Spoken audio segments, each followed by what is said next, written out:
көріңіздер және хабардар болыңыздар. Жылдан мәлімдеме. Сәлеметсіздер, қымбатты көрермен, біздің арнамызға қош келдіңіз. Әлемде және Қазақстанда болып жатқан жаңалықтар ең біріншілерден болып біліңіз. Келсе арнамызға жазылып лайк басып ұмытпаңыз.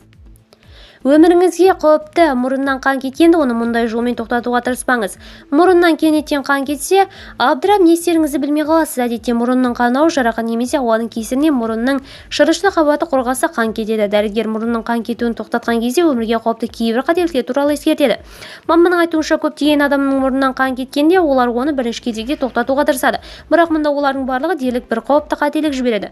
Мұрыннан қан кеткен жағдайда ешқашан басыңызды еңкейтіп мұрныңызды аспанға көтермеңіз. Сізге қанның кетуі тоқтағандай көрінеді, алайда олай емес. Біз басымызды жоғары көтергенде қан тамақтың артқы жағынан асқазанға немесе өкпеге ағып өту қаупі бар. Құсуыңыз тіпті қан тыныс алып жолдарын жауып тастаса, тіпті тұншығып қалуыңыз мүмкін дейді.